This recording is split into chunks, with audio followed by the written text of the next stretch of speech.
Donc cette année, au niveau de la programmation, on a plus de 90% de la programmation et la scène locale marocaine entre la scène émergente et les groupes qu'on connaît, les têtes d'affiche, dans différents styles.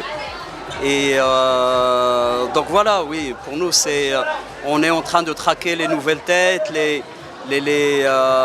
nouveaux projets. Il y en a par exemple Jouban Toujak, qu'on a un peu vu ces 2 dernières années, qui ont fait des petits concerts à droite et à gauche, on est ravis de les programmer.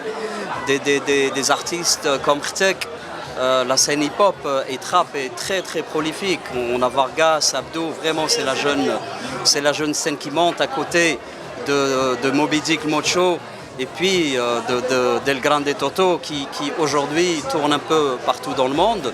Mais il y a aussi des clins d'œil à 20 ans de ce qu'on appelait avant la nouvelle scène marocaine. Donc il y a des groupes comme Hausa, le retour avec un nouveau line-up de cette formation, des groupes comme Hoba Hoba Spirit, groupe absolu.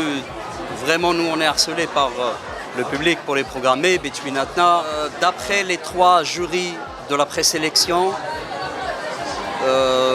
on a un très très bon niveau cette année. Franchement, on se disait, est-ce que les années Covid ont donné beaucoup plus d'occasions de travailler en profondeur à ces formations musicales?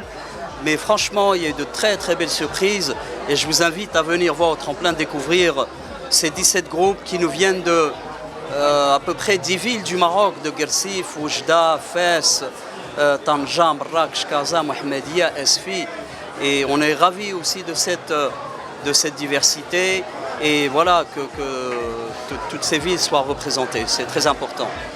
Justement, je venais de dire par rapport au hip-hop qu'on a vu depuis 5-6 ans, il y a une nouvelle génération, il y a un changement dû aussi parce qu'on a des moyens qui n'existaient pas avant et qui ont été utilisés intelligemment par ces artistes et leur entourage, et notamment la scène hip-hop et trap.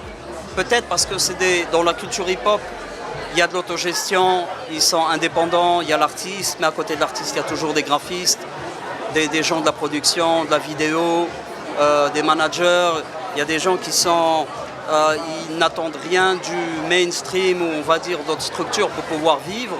Et ils ont su utiliser les plateformes digitales comme Spotify, Deezer et avant ça YouTube pour avoir directement un accès à leur public.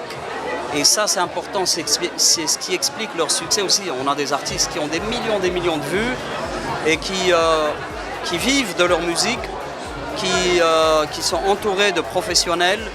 Et quand on voit juste les clips, il y a franchement un niveau impressionnant aujourd'hui.